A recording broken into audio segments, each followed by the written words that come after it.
ጦርነት ይሉት ክፋት አይታ አታውቅም። ብጥብጥና ተካራን ከሰማች ዘመናት አስቆጠረች። ዓለም በማያልቅ ጦርነት ሲናጥ ራሷን አስከብራ ጽድት ብላ መኖር ልማዷ ነው። የስደተኞች እናት ይሏታል። የማይመኛት የማያውቃት የለም። ደግሞም የናጠጠች ሀብታም ናት፣ አንድም የማይጎላት።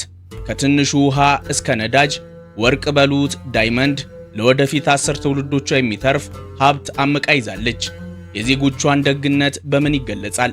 እዚህ መተን እስክናይ ድረስ በር ከፍቶ እንግዳም ማሳደር፣ ቤት ያፈራውን አቅርቦ መጋራት የኛ ብቻ ነበር የሚመስለን። አባይን ያላየ ነው ነገሩ። በዚህ ዘመን ጥራቱን የጠበቀ ሕክምናና ትምህርት ዘር፣ ቀለም፣ ሃይማኖት ሳይለይ ለሁሉም ያውም በነፃ በስፋት መዳረስ አለበት የሚል ማን ይገኛል? እሷ ግን ለምረጡኝ ቅስቀሳ ሳይሆን ከምር አድርገዋለች። የማይኖርባት የለም። ከዓለም ሀገራት ዜጋው እዚህ የሌለ አንድ ሀገር አይገኝም። ከ50 ሺህ በላይ የሚሆኑ ኢትዮጵያውያን ይኖሩባታል። በምታቀርበው የህይወት ጥራት፣ በምትሰጠው ነፃ ጥቅማ ጥቅም ዓለም ያንቺ ያርገኝ እያለ የሚጸልይላት ሀገር ናት። የሀገሪቱ ዜጋ ወይም ህጋዊ ቋሚ ነዋሪ ኖት? እንግዲያውስ እንኳን ደስ ያሉት። ላያምኑን ይችላሉ። ነገር ግን ከዚህ ቀጥለን የምንዘረዝራቸው ቅንጦቶች ሁሉ የእርሶ ናቸው። ልብ ያድርጉ። እነዚህ በጊዜና ሁኔታዎች ልዩነት ይኖራቸው ይሆናል እንጂ በመረጃ የተደገፉ ሀገሪቱ በነፃ የምታቀርባቸው በረከቶች ናቸው። አሁንም ልብ ያድርጉ። ህጋዊ ቋሚ ነዋሪ ወይም ዜጋ መሆን የግድ አለቦት።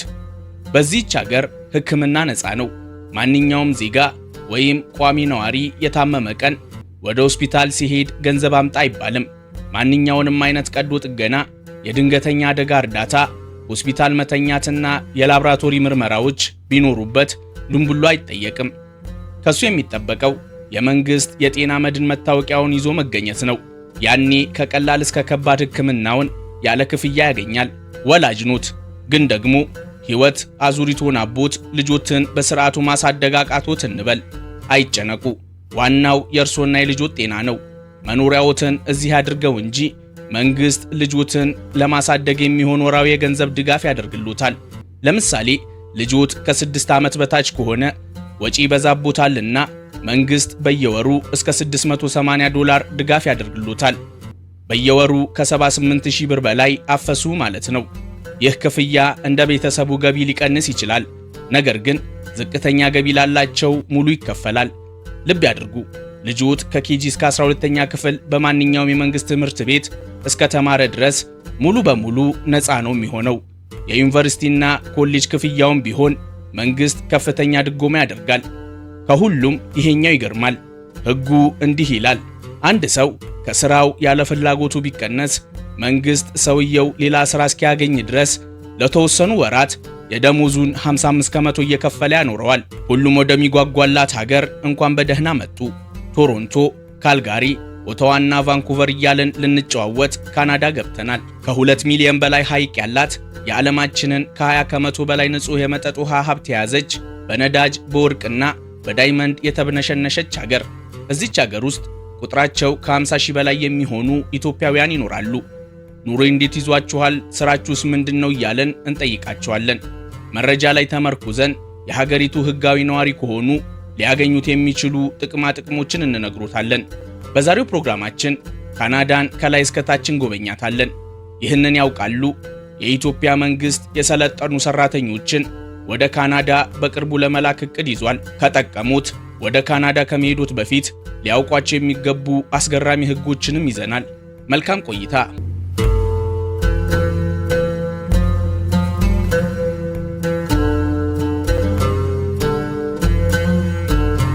ካናዳ ሩሲያን በመከተል የምድራችን ሁለተኛዋ ሰፊ ሀገር ናት።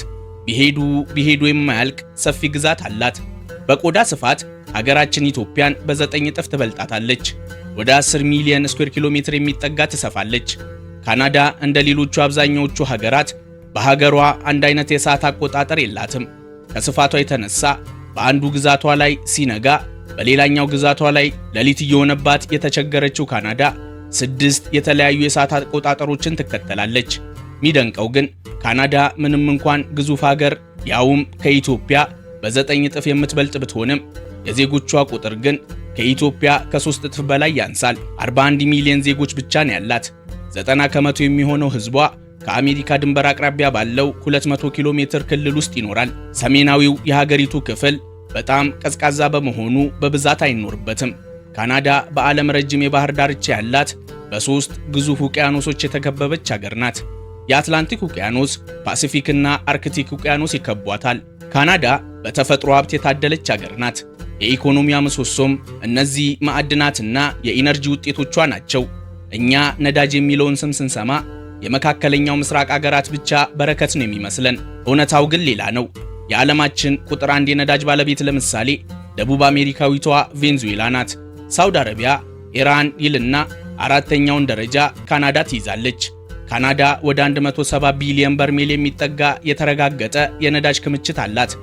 በተፈጥሮ ጋዝም ቢሆን ካናዳ የዓለማችን 5ኛዋ የተፈጥሮ ጋዝ ባለቤት ሀገር ናት። በወርቅ ክምችት ከ4 እስከ 5 ያለውን ደረጃ ትይዛለች። በየዓመቱ 200 ቶን የሚጠጋ ወርቅ ታመርታለች። ሩሲያና ቦትስዋናን በመከተል የዓለማችን 3ኛዋ የዳይመንድ ሀብት ባለቤት ሀገር ናት። አልሙኒየም 4ኛ ደረጃ፣ ኒኬል በ5ኛ ደረጃ ላይ ያስቀምጣታል። ካናዳ ከፍተኛ የደን ሀብት ያላት ሀገር ናት። በዚህም ጣውላን ኤክስፖርት በማድረግ አንደኛውን ስፍራ ትይዛለች። የሚያስገርም መረጃ እንንገሩት። ካናዳ ምንም አይነት የኒኩለር የጦር መሳሪያ የሌላት ሀገር ናት። ኒኩለር ለመስራት ዋነኛ ግብአቱ ዩራኒየም መሆኑን አይጠፋውትም መቼስ። ታዲያ ዓለማችን ላይ ከፍተኛ መጠን ያለው ዩራኒየም የምታመርት ሀገር ማን ትመስሉታለች? ካዛኪስታን ካሉ ጎብዘዋል ማለት ነው። ሁለተኛው የዩራኒየም አምራች ሀገር ግን ካናዳ ናት። የካናዳ የተፈጥሮ ሀብት በትንሹ ከ33 ትሪሊየን የአሜሪካን ዶላር በላይ እንደሚገመት የኢኮኖሚ ባለሙያዎች ይናገራሉ።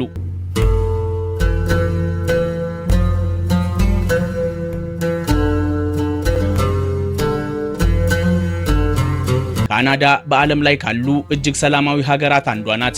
ዝቅተኛ የወንጀል መጠን የሚፈጸምባት፣ ሰዎች በነፃነት በደህንነት የሚንቀሳቀሱባት ሀገር ነች። ለምሳሌ ካናዳ ውስጥ ባለፈው ዓመት ማለትም በፈረንጆቹ 2025 የተፈጸመው የግድያ ወንጀል ከ100 ሺህ ሰው ሬቱ 1.9 ብቻ ነው። ያ ማለት ከ100 ሺህ ሰዎች መካከል በአማካኝ 2 ሰው ይገደላል እንደማለት ነው። ለንጻሬ እንዲያመቸን ተመሳሳዩን የአሜሪካን ብናይ አሜሪካ ከ100 ሺህ ሰው 5.7 ወይም 6 ሰው የሚጠጋ ይገደላል። ካናዳ ውስጥ በዓመት ከ700 እስከ 900 ሰዎች በግድያ ሕይወታቸውን ሲያጡ፣ አሜሪካ ውስጥ ከ18 እስከ 20 ሺህ ሰዎች ተመሳሳይ ወንጀል ይፈጸምባቸዋል። ባጭሩ የካናዳ አደገኛ የሚባሉ ከተሞች የግድያ መጠን በአሜሪካ ካሉ ሰላማዊ የሚባሉ ከተሞች ጋር ሊቀራረብ ይችላል። ካናዳውያን በደግነታቸውና ይቅርታ የሚለውን ቃል በመጠቀም ብዛታቸው ይታወቃሉ። እንግዳ ተቀባይ፣ በጣም ጨዋ ህዝቦች ናቸው። ዘረኝነትን መቃወም፣ ልዩነትን እንደ ውበት ማየት የሀገራቸው ፖሊሲ ነው።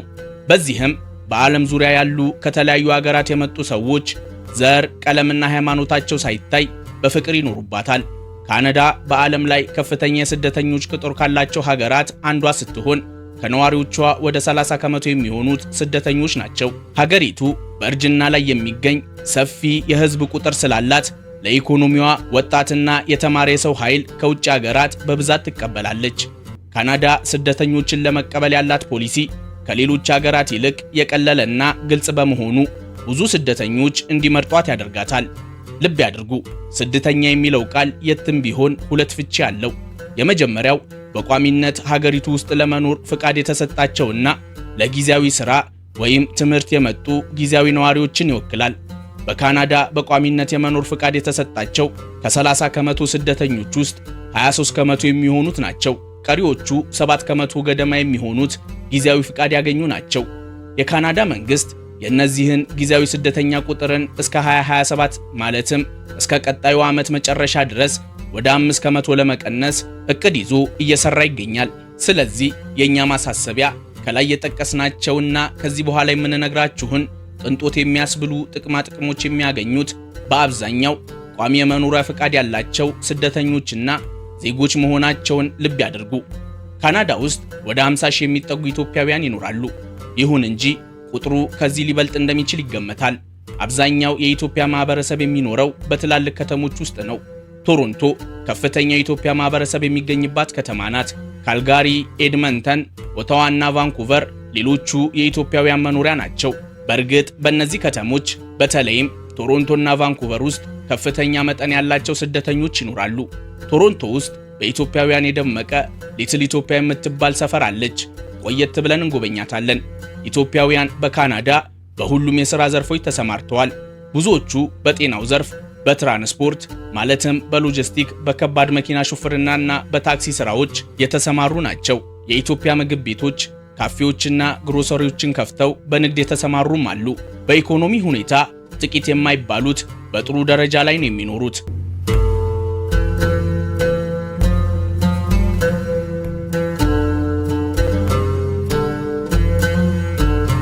በሕጋዊ መንገድ ካናዳ ውስጥ በቋሚነት የሚኖሩ ኢትዮጵያውያንም ሆነ ማንኛውም ሰው ከመንግስት ጥቅማ ጥቅሞች ተቋዳሽ ነው። ነፃ ሕክምና ያገኛል። እንደ ኢኮኖሚያቸው ልጅ ለማሳደግ የሚሆን ክፍያም ይቀበላሉ። ከ6 ዓመት በታች ለሆኑ ልጆች በዓመት እስከ $8200 ያገኛሉ። ከ940 ሺህ ብር በላይ ማለት ነው። የልጆት ዕድሜ ከ6 እስከ 17 ዓመት ከሆነ ክፍያው ቀንሶ በዓመት $6883 ወይም በወር $573 ይከፈሉታል። በዓመት ከ790 ሺህ ብር በላይ ወይም በወር ከ66 ሺህ ብር በላይ ማለት ነው። እዚህ ጋር ቆመን የተወሰኑ ነገራቶችን ግልጽ አድርገን እንለፍ። የመጀመሪያው ካናዳ እነዚህን ጥቅማ ጥቅሞች የምታቀርበው እንዲሁ በነፃ አይደለም። ካናዳ ውስጥ ነፃ የሚባሉ ነገሮች በከፍተኛ ግብር የሚሸፈኑ ናቸው። እንደ ግለሰብ ግን ድንገተኛ አደጋ ወይም ችግር ሲገጥም ከከፍተኛ ድንገተኛ ውጪ የሚታደጉ የደህንነት መረቦች ናቸው። በካናዳ ያለው የግብር ስርዓት ፕሮግሬሲቭ ታክስ ይባላል። ገቢዎች ሲጨምር እነዚህን ጥቅማ ጥቅሞች በነፃ እንዲጠቀሙ የሚያስችሉት የግብሩን ፐርሰንት ከፍ ይላል። በካናዳ ሁለት ዋና ዋና የገቢ ግብር አይነቶች አሉ። የፌዴራል እና የፕሮቪንስ ይባላሉ። የፌዴራል ግብር ከደሞዝዎትና ከዓመታዊ ገቢዎት ላይ የሚሰላ ነው። ለምሳሌ በዓመት ገቢዎት ከ58000 የካናዳ ዶላር በታች ከሆነ እንደ ሁኔታው 14 ከመቶ ግብር ይጣልቦታል። ከ58000 እስከ $117000 የሚያገኙ ከሆነ ደግሞ ግብሩ ወደ 20.5 ከመቶ ከፍ ይላል። እንዲህ እያለ ልክ ገቢዎት በዓመት ከ$258000 በላይ ሲሆን ግብሮት 33 ከመቶ ይሆናል። ይህ የፌዴራል ግብር ይባላል። የፕሮቪንስ ገቢ ግብር ማለት ደግሞ ከፌዴራል ግብር በተጨማሪ በሚኖሩበት ግዛት መሰረት የሚጣልቦት ግብር ነው። አጠቃላይ የሚከፍሉት ግብር የሁለቱ ድምር ውጤት ነው። ይሁንና ግን ግብሩ የብዙ ነገራቶች ነፃ ተጠቃሚ ስለሚያደርጉት ከወጪ አይቆጠርም። ያም ሆኖ ታዲያ ግብሮትን በሕጋዊ መንገድ ሊያስቀንሱ የሚችሉባቸው የተለያዩ ጉዳዮች አሉ። ለምሳሌ ለጡረታ የሚቆጠብ ገንዘብ ከግብር ነፃ ነው። ያ ብቻ አይደለም። ለልጆት የሚወጣ የትምህርት ወይም የሕፃናት ማቆያ ወጪዎትን ከግብር ነፃ ማስደረግ ይችላሉ። ሌላኛው ሊያሰምሩበት የሚገባው ነገር እነዚህ መረጃ ላይ ተመርኩዘን የምንጠቅሳቸው የገንዘብ መጠኖች እንደ ጊዜና ሁኔታው ሊለያዩ ይችላሉ። መቼስ ስለ ካናዳ እያወራን ዶላር ስንል የአሜሪካን ዶላር እንደማይመስሉት እርግጠኛ ነን። ካናዳ የራሷ ዶላር አላት። አንድ የአሜሪካን ዶላር በ1.36 የካናዳ ዶላር ይመነዘራል። በደንብ ግልጥ እንዲሆንልዎት ማነጻጸሪያውን ከኢትዮጵያ ብር ጋር እናድርገው። አንድ የአሜሪካን ዶላር በኢትዮጵያ እስከ 157 ብር ይመነዘራል። አንድ የካናዳ ዶላር ግን እስከ 115 የኢትዮጵያ ብር ነው የሚመነዘረው። ይህንን ማሳሰቢያ በግምቶት ውስጥ አስገብተው ይከተሉን። በካናዳ የጡረታ ዕድሜ ከ65 ዓመት በላይ ነው። በጡረታ የተገለሉ ሰዎች በወር ከ700 የካናዳ ዶላር እስከ 800 የካናዳ ዶላር ያገኛሉ። ዝቅተኛ ገቢ ላላቸው አዛውንቶች ደግሞ ተጨማሪ ይከፈላቸዋል። በካናዳ የሥራ አጥነት መድህን አለ። የደሞዞትን 55 ከመቶ ማለት ነው። ከሥራ ሲባረሩ መንግሥት የደሞዞትን 55 ከመቶ እየከፈለ ለተወሰኑ ወራት ያኖሮታል። ብዙውን ጊዜ ክፍያው በሳምንት እስከ 670 የካናዳ ዶላር እንደሆነ ይነገራል። ይህም ብቻ አይደለም። በካናዳ የወሊድ ፍቃድ እስከ 18 ወራት ሊቆይ ይችላል። 1 ዓመት ከግማሽ ማለት ነው። በዚህ ጊዜ ታዲያ የወር ደሞዞት ከነጥቅማ ጥቅሞት ይከፈሉታል።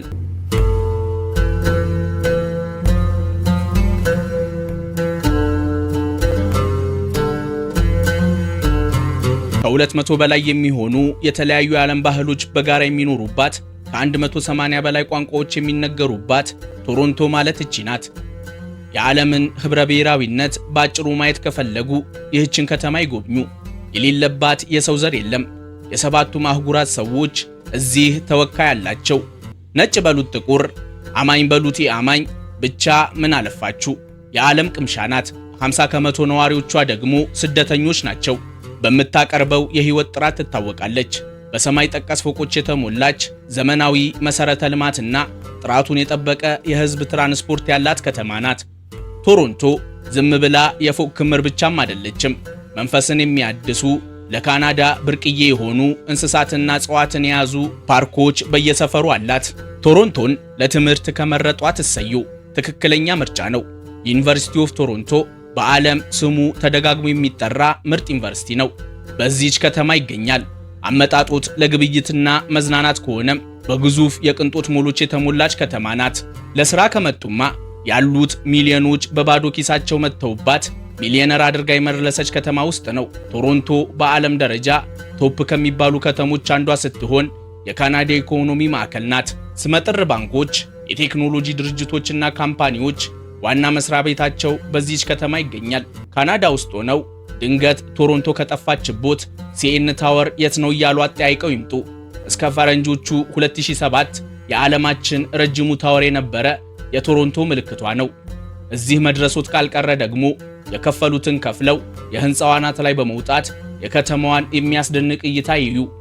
በእይታዎት መሃል ግን ዳንፎርስ አቬኑ የተሰኘ ሰፈርን ይፈልጉ። ኢትዮጵያዊ ከሆኑ ልክ ቶሮንቶ እንደደረሱ ፈጥነው ሊሄዱበት የሚገባ ሰፈር ነው። ካናዳ ውስጥ ሆነው ሊትል ኢትዮጵያ ሲባል ከሰሙ በግሪንውድና በሞናርክ ፓርክ አካባቢ ያለው ይህንን ሰፈር ማለታቸው ነው። ምንም እንኳን እስካሁን በመንግስት ደረጃ ሊትል ኢትዮጵያ የሚለው የአካባቢው ስም ባይጸድቅም አካባቢው ግን በኢትዮጵያውያን የሚመሩ የንግድ ተቋማት በብዛት የሚገኙበት ቦታ ነው። ታዋቂ የሆኑ የሐበሻ ምግብ ቤቶች፣ የሐበሻ ሱቆችና የባህል ልብስ ቤቶች በብዛት መገኛቸው እዚህ ነው። ዘዳኒ ወይም ዳንፎርስ ሞሳይክ ሲባል ከሰሙም ግራ እንዳይጋቡ፣ ያው ይህንኑ ሰፈር ማለታቸው ነው።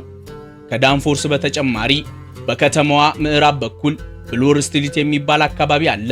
እዛም ሌላኛው በአማርኛ የደመቀ የኢትዮጵያውያንና የኤርትራውያን መዳረሻ ነው። ቶሮንቶ ውስጥ ሆነው የሀገር ናፍቆት ካስቸገሩት፣ ምርጥ ክትፎ ከበየአይነቱ አማርጠው መብላት ካማሩት፣ ወይም የሀገር ቤት ቡና እየጠጡ በአማርኛ የሆድ የሆዱትን የሚነግሩት፣ እሱም እኔን ያለ የሚሰማውት የሀገር ልጅ ካስፈለጉት ኡበር ተሳፍረው ዳንፎርስ ይምጡ።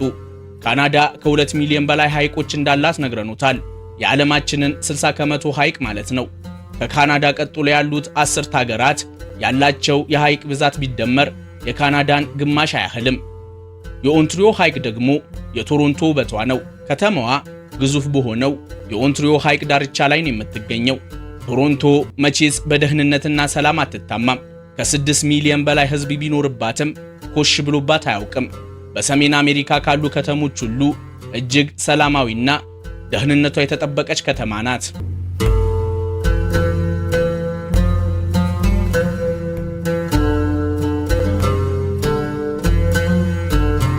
የፓሲፊክ ውቅያኖስ ከግዙፍ ተራሮች ጋር የከተማን ውበት ከቅንጡ አኗኗር ጋር አጣምራ የያዘችው ቫንኩቨር ከዓለማችን ለመኖር ምቹ ከሚባሉ ምርጥ 5 ከተሞች አንዷ ናት።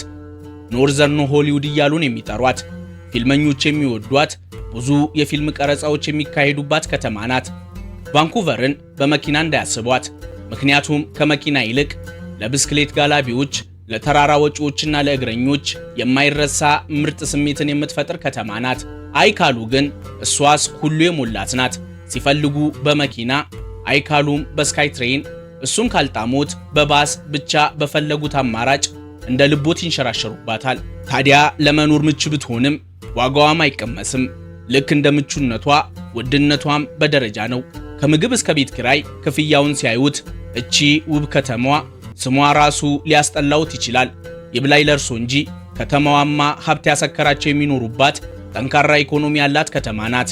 ለኔ ቢጤው ግን ለራሷ ስትል በተዋበች የተዋበችበትን ክፈሉኝ የምትል ነው የሚመስለው። ምን በወጣንና ለቀናት ወጥተን የአውሮፓውያኑ መዳረሻ ሞንትሪያል ገብተናል። ይህቺ ደግሞ ካናዳ የቀረች የአውሮፓ ከተማ ትመስላለች። የከተማዋ ዋነኛ መግባቢያ ቋንቋ ፈረንሳይኛ ነው። የመንገድ ዳር ምልክቶች፣ ባህሏ፣ የቀን ተቀን ሕይወቷ ቁጭ አውሮፓ ፈረንሳይ ውስጥ ያሉ ይመስሉታል። ኖተርዳም ባሲሊያ እዚህም ያለ ውብ ከሚባሉ ቸርቾች አንዱ ነው። ብቻ ምን አለፋውት ጥንታዊቷ አውሮፓ ከዘመናዊቷ ካናዳ ጋር ተከሽኖ ይበሉት። ደስ የሚለው እዚች ከተማ ውስጥ ከሆኑ ለመደበር ለመጨነቅ ጊዜ አይኖሩትም። ምክንያቱም ሞንትሪያል የካናዳ ፌስቲቫሎች ዋና ከተማ ናት። ድብርት ካሉት ማንን ደስ ይበለውና ሽክ ብለው ለብሰው ሞንትሪያል ኢንተርናሽናል ጃዝ ፌስቲቫል ይሄዱ። ሲያስነኩት ውለው በላብ መልክ ይወጣሉታል። ጭፈራ ምን አባቱ ካሉ ደግሞ ጀስት ፎር ላቭስ አለሉት። የኮሜዲ ሾው ነው። አልስቅም ቢሉ እንኳን ድንገት ከት ብለው ሲስቁ ራሶትን ያገኙታል። ታዲያ ሳቅም ቢሆን የሚያምረው ኪሶትን ሲደላው ነው። ሞንትሪያል ደግሞ ለዚህ መፍትሄ አላት። ምን አባቷ ብለን ጓዛችንን ጠቅልለን እንደመጣንባት ቫንኩቨር አይደለችም። ተመጣጣኝ ዋጋ ነው ያላት። ረከስ ባለ ዋጋ ቤት ተከራይተው ባሉት ዝንጥ ብለው ይኖሩባታል። ይሄንን አይርሱ። ካናዳ መጥፎ ጎን አላት ከተባለ አንዱ የአየር ንብረቷ ነው። ሲቀዘቅዝ ከአንጀቱ ሲሞቅም ከልቡ ነው። በጋ ላይ ሲጨስ ያዩት መሬት ክረምት ላይ በበረዶ ተሸፍኖ ያገኙታል። እርሶም ታዲያ ከቲሸርቱ ከጃኬቱ ጥንድ ቢኖሩት ይመረጣል።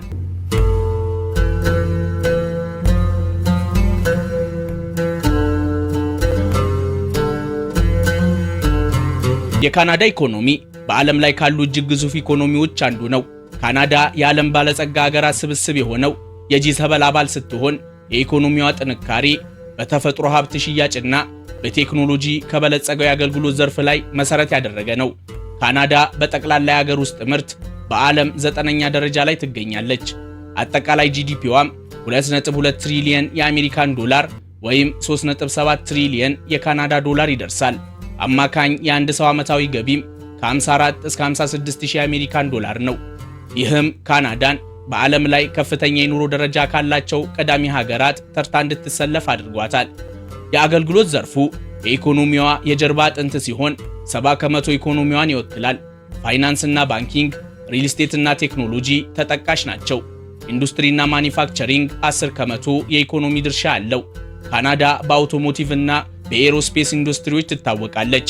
ካናዳን በዓለም አቀፍ ደረጃ ተጽዕኖ ፈጣሪ እንድትሆን ያደረጋት የተፈጥሮ ሀብትና ኢነርጂ የኢኮኖሚዋን 10 ከመቶ ይወክላል።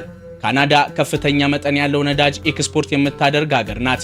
በማዕድንም ቢሆን ያላትን እምቅ ሀብት ከላይ ጠቅሰናል። በግብርና ካናዳ ግዙፍ የስንዴ አምራች ሀገር ነች። የካናዳ ኢኮኖሚ ከጎረቤቷ አሜሪካ ጋር በከፍተኛ ሁኔታ የተቆራኘ ነው። 75 ከመቶ የሚሆነው የካናዳ ኤክስፖርት ወደ አሜሪካ ነው የሚላከው።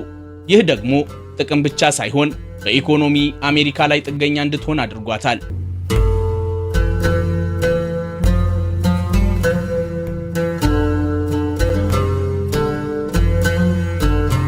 የዛሬው ፕሮግራማችንን በዚሁ አበቃን። ሰላም።